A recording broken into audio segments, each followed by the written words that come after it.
ನಾನು ಎಲ್ಲ ಕಂಪ್ಲೇಂಟ್ ಮಾಡಿದೆ. ತಹಸೀಲ್ದಾರ್ ಸಾಹೇಬ್ರಿಗೂ ಮಾಡಿದೆ, ಮತ್ತೆ AC ಸಾಹೇಬ್ರಿಗೂ ಮಾಡಿದೆ, DC ಸಾಹೇಬ್ರಿಗೂ ಮಾಡಿದೆ. ಎಲ್ಲ ರೆಕಾರ್ಡ್ಸ್ ಎಲ್ಲ ಐತೆ ಸರ್. ಎಲ್ಲೂ ಆಯ್ತಲ್ಲ, ನೋಡೋಣ ಒಂದು ಪ್ರೆಸ್ ಮೀಟಲ್ಲಿ ಏನಾರು ಮಾಡೋಕ್ಕಾಗುತ್ತಾ ಅಂತ ಕೇಳಿದೆ. ಅಂಗವಿಕಲನನ್ನು ಹರಿದು ಮುಕ್ಕಿದ ಕಿರಾತಕ ಪತ್ರಕರ್ತ.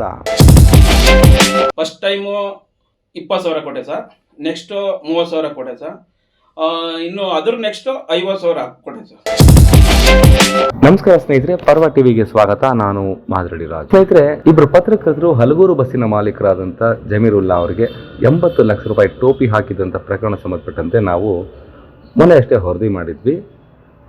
ನಂತರದಲ್ಲಿ ಒಂದು ಬೆಳವಣಿಗೆ ಆಗಿದೆ. ಅದೇನಪ್ಪ ಅಂತ ಅಂದರೆ, ಒಬ್ಬರು ಅಂಗವಿಕಲರು, ವಿಕಲಚೇತನರು, ಪಾಪ 2 ಕಾಲಿದೆ, ನಡೆಯೋಕ್ಕಾಗಲ್ಲ, ಅದನ್ನು ಕಷ್ಟಪಟ್ಟು ಸ್ವಾಭಿಮಾನದಿಂದ ಬದುಕನ್ನು ಕಟ್ಕೊಳ್ಳೋಂಥ ಪ್ರಯತ್ನ ಮಾಡ್ತಿದ್ದಾರೆ. ಆಟೋ ಚಾಲನೆ ಮಾಡ್ತಾರೆ, ಜೊತೆಗೆ ಈ ಮೈಕ್ ಸೆಟ್ ಅಳವಡಿಸುವಂಥದ್ದು, ಅಂದರೆ ಯಾವುದಾದ್ರು ಶುಭ ಕಾರ್ಯಗಳು ಅಥವಾ ಇತರೆ ಕಾರ್ಯಕ್ರಮಗಳಲ್ಲಿ ಮೈಕ್ ಸೆಟ್ನ ಅಳವಡಿಸ್ಕೊಂಡು ತಮ್ಮ ಹೊಟ್ಟೆಪಾಡನ್ನು ನೋಡ್ಕೊತಿದ್ದಾರೆ. ಜೊತೆಗೆ ಅವರು ವಿಕಲಚೇತನೆಯನ್ನೇ ಮದುವೆ ಆಗಿ ಜೀವನ ನಡೆಸ್ತಿದ್ದಾರೆ. ಅವರ ಜಮೀನಿಗೆ ಸಂಬಂಧಪಟ್ಟಂತೆ ಯಾವುದೋ ಒಂದು ಇದೇ ತಾಲೂಕು ಆಡಳಿತದ ವತಿಯಿಂದ ನಕಲಿ ವಂಶವೃಕ್ಷವನ್ನು ಸೃಷ್ಟಿಸಿ ವಂಚನೆ ಮಾಡಲಾಗಿದೆ. ಈ ಸಂಬಂಧಪಟ್ಟಂತೆ ಅವರು ಸಾಕಷ್ಟು ಹೋರಾಟ ಮಾಡಿ ಏನೇನು ಮಾಡೋದು ಪ್ರಯೋಜನ ಆಗಿಲ್ಲ.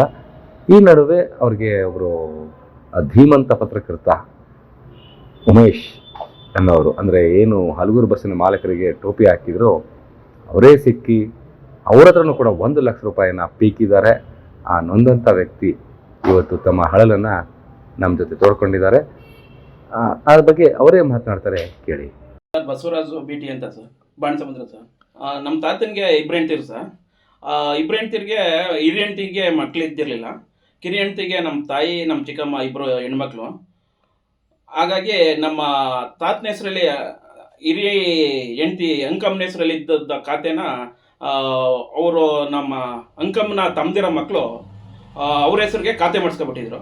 ನಮ್ಮ ಅಜ್ಜಿಯ ತಮ್ಮದಿರ ಮಕ್ಕಳು ಖಾತೆ ಮಾಡಿಸ್ಕೊಬಿಟ್ಟಿದ್ರು, ವಂಶವೃಕ್ಷ ಮಾಡಿಸ್ಕೊಂಡಿದ್ರು. ಮತ್ತೆ VA ಅವರ ಅಸಿಸ್ಟೆಂಟ್ ಒಬ್ರು PA ಬಸವರಾಜು ಗ್ರಾಮ ಸೇವಕರವ್ರೆ, ಅವರು ಅವರ ತಮ್ಮದಿರ ಅವರ ಸ್ವಂತ ತಂಗಿನ ಅವ್ರಿಗೆ ದಾರಿ ಹಿಡ್ದವ್ರೆ, ಮದುವೆ ಮಾಡವ್ರೆ ಸರ್. ಇದು ಊರ್ ಪಕ್ಕನೇ ಐತೆ ಸರ್. 260ರಲ್ಲಿ ಬಾರ್ 1ರಲ್ಲಿ 18 ಕುಂಟೆ ಐತೆ, 267 ಬಾರ್ 1ರಲ್ಲಿ 22 ಕುಂಟೆ ಐತೆ. ಮತ್ತೆ ಕೊನ್ನಾಪುರ ಅಂತ ಅಲ್ಲಿ ಹತ್ರ ಪೈಪ್ ರೋಡ್ ಹತ್ರ ಸರ್ವೆ ನಂಬರ್ 33 P1 1 ಎಕರೆ 14 ಕುಂಟೆ ಐತೆ ಸರ್. ಇವು ಇಷ್ಟು ಸೇರಿಸಿ ಅವ್ರಿಗೆ ಖಾತೆ ಮಾಡ್ಕೊಟ್ಬಿಟ್ಟಿದ್ರು ಸರ್. ಪತ್ರಕರ್ತರಾದಂಥ ಉಮಾಶಂಕರ್ ಅವ್ರ ಹತ್ರ ನೀವೇ ತಗೊಂಡೋದ್ರ ಅಥವಾ ಅವರೇ ನಿಮ್ಮನ್ನು ನೋಡ್ಕೊಂಡು ಬಂದ? ಇಲ್ಲ ಸರ್, ನನ್ನ ಹಲಗೂರ್ಗೆ ಹೋಗ್ಬೇಕಂದ್ರೆ ಅವರು ಒಂದ್ ಸ್ವಲ್ಪ ಆಗಾಗೆ ಸ್ವಲ್ಪ ಓಡಾಡ್ತಾ ಇದ್ರಲ್ಲ, ಇವರು ನಮ್ದೇನಾರ ಪಬ್ಲಿಸಿಟಿ ಮಾಡ್ಲಿ, ಏನಾರ ನ್ಯೂಸ್ ಮಾಡ್ಲಿ, 4 ಜನಕ್ಕೆ ಗೊತ್ತಾದ್ರೆ ನಾನು ಎಲ್ಲಾ ಕಂಪ್ಲೇಂಟ್ ಮಾಡಿದೆ. ತಹಸೀಲ್ದಾರ್ ಸಾಹೇಬ್ರಿಗೂ ಮಾಡಿದೆ, ಮತ್ತೆ AC ಸಾಹೇಬ್ರಿಗೂ ಮಾಡಿದೆ, DC ಸಾಹೇಬ್ರಿಗೂ ಮಾಡಿದೆ. ಎಲ್ಲ ರೆಕಾರ್ಡ್ಸ್ ಎಲ್ಲ ಐತೆ ಸರ್. ಎಲ್ಲೂ ಆಯ್ತಲ್ಲ, ನೋಡೋಣ ಒಂದು ಪ್ರೆಸ್ ಮೀಟಲ್ಲಿ ಏನಾರು ಮಾಡೋಕ್ಕಾಗುತ್ತಾ ಅಂತ ಕೇಳಿದೆ. ಅದಕ್ಕೆ ಅದು ಎಲ್ಲೂ ಹೋದ್ರು ನಿನ್ಗೇನು ಆಗಲ್ಲ, ನಾನು ಅವರು ಮಾಡಿಸ್ಕೊಂಡಿರುವಂಥ ಖಾತೆನ ರದ್ದು ಮಾಡಿ ನಿನ್ನ ಹೆಸರಿಗೆ ನಾನು ಖಾತೆ ಕುಣಿಸ್ಕೊಡ್ತೀನಿ, ನೀನು ಒಂದು 2 ಲಕ್ಷ ದುಡ್ಡು ರೆಡಿ ಮಾಡ್ಕೋಬೇಕಾಗುತ್ತೆ ಅಂತ ಹೇಳಿದ್ರು ಸರ್. ಅವಾಗ ಎಷ್ಟು ದುಡ್ಡು ಕೊಟ್ರಿ ಅವ್ರಿಗೆ? ಫಸ್ಟ್ ಟೈಮು 20,000 ಕೊಟ್ಟೆ ಸರ್, ನೆಕ್ಸ್ಟು 30,000 ಕೊಟ್ಟೆ ಸರ್, ಇನ್ನು ಅದ್ರ ನೆಕ್ಸ್ಟು 50,000 ಕೊಟ್ಟೆ ಸರ್. ಈ ದುಡ್ಡುಗಳು ಕೊಟ್ಟಿರೋದು ಯಾವ ರೀತಿ, ಕ್ಯಾಶ್ ಕೊಟ್ಟರೆ ಅಥವಾ ಆನ್ಲೈನ್ ಟ್ರಾನ್ಸಾಕ್ಷನ್ ಮಾಡಿದ್ರಾ? ಆನ್ಲೈನ್ ಫೋನ್ ಪೇ ಮಾಡಿದ್ದೀನಿ. ನಮ್ಮ ಮಿಸಸ್ ವಾಲೆ ಜಿಮ್ಕಿ ತಗೊಂಡೋಗಿ ಅಡವಿಕ್ಬಿಟ್ಟು ಇಲ್ಲಿ ಪಕ್ಕದಲ್ಲಿ ಬರೋಡ ಬ್ಯಾಂಕ್ ಐತೆ ಸರ್, ನಮ್ಮೂರ ಪಕ್ಕ ಟೀಕೇಳಿಲಿ, ಅಲ್ಲಿ ಹೋಗಿ ಒಡವೆ ಮಾಡಿಬಿಟ್ಟು ಅವ್ರಿಗೆ ಅಮೌಂಟ್ ಕೊಟ್ಟಿರೋದು ಸರ್. ಚೀಟಿ ಗೀಟಿ ಎಲ್ಲ ಐತೆ ಸರ್ ಇಲ್ಲೇ. ಹೌದಾ?